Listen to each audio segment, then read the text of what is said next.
आज हम बात करेंगे प्राणायाम की। प्राणायाम मतलब प्राणों का आयाम। तो इसमें हम एक्सरसाइज की बात करेंगे, 3 प्राणायाम की बात करेंगे, जिसमें हम नाड़ी शोधन प्राणायाम और भ्रामरी और भस्त्रिका प्राणायाम के बारे में बात करेंगे। नाड़ी शोधन प्राणायाम मतलब नाड़ियों का शुद्धिकरण। तो वो कैसे करते हैं, हम किसी भी अवस्था में बैठ जाए, सुखासन, पद्मासन या वज्रासन में, और कहीं भी बैठ सकते हैं जैसे आप आराम की स्थिति में हो।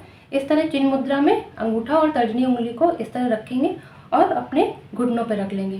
फिर दाहिने हाथ को, तर्जनी उंगली को यहाँ एक नाक में, और फिर 2 उंगलियों को बीच में, मध्य का मतलब बाहों के बीच में, और अंगूठे को ऐसे, इस तरह। आप इसको इस तरह भी रख सकते हैं जैसे आपको आसान पड़े। इसमें क्या करते हैं कि सांस, नॉर्मल सांस लेंगे और फिर दाहिने नाक को बंद करके बाएं नासिका से सांस बाहर छोड़ते हैं। फिर बाएं नासिका से सांस अंदर भरते हैं, फिर दाहिने से छोड़ते हैं, फिर दाहिने से लेंगे,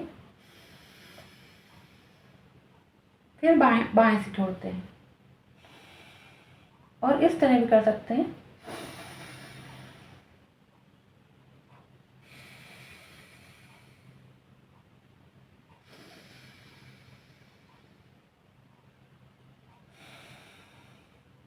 इस रेपिटेशन को आप 10 बार करिए, मतलब 10 बार आप इसको गिनती में करिए, और इसका बहुत फ़ायदा होता है। नाड़ियों का जब शुद्धिकरण होता है तो हमारा मौसम कैसा है उस प्रकार हमारी बॉडी बैलेंस होती है।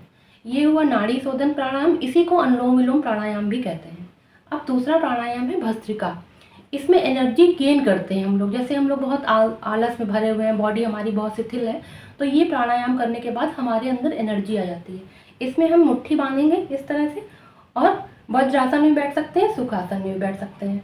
तो ऐसे बैठ के, और सांस को जब गहरे से लेंगे तो ऊपर हाथ करेंगे और हथेलियाँ खोल देंगे, और फिर सांस छोड़ते हुए नीचे, इस तरह। ये हाई बीपी वालों को नहीं करना चाहिए। बाकी लोग अगर ऐसे कोई दिक्कत नहीं है तो आराम से वो लोग कर सकते हैं, नहीं तो पूरी ताकत से, जैसे ऐसे।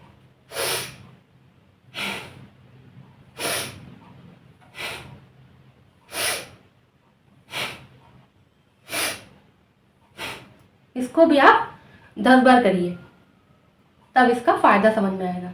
अब तीसरा प्राणायाम है भ्रामरी प्राणायाम।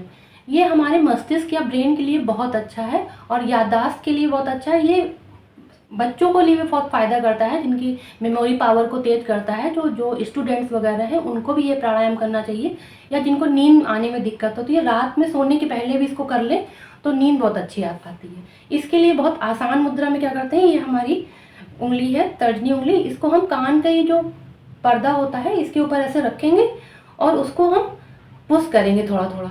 जैसे सांस भरी हमने, और छोड़ते हुए इसको हिलाएंगे।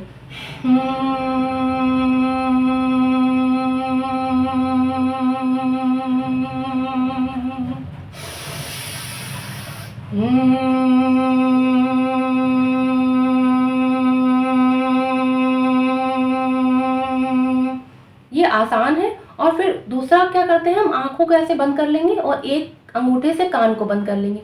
लंबी गहरी सांस लेंगे और छोड़ते हुए, गुनगुनाते हुए, हमारे जो अंदर ही भौरे जैसा गुंजान होगा, तो हम वो भ्रामरी प्राणायाम।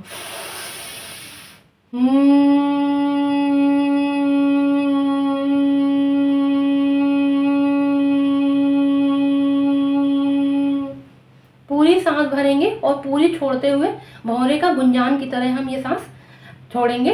तो इस तरह ये भ्रामरी प्राणायाम होगा। ये मस्तिष्क के लिए बहुत फ़ायदा करता है, और इसको भी आप 10 से 20 बार कर सकते हैं। तो ये धीरे धीरे इसका फ़र्क आपको पता चलेगा आगे जाके। ये तुरंत फ़ायदा नहीं करता प्राणायाम, इसका फ़र्क आपको आगे जाके पता चलेगा।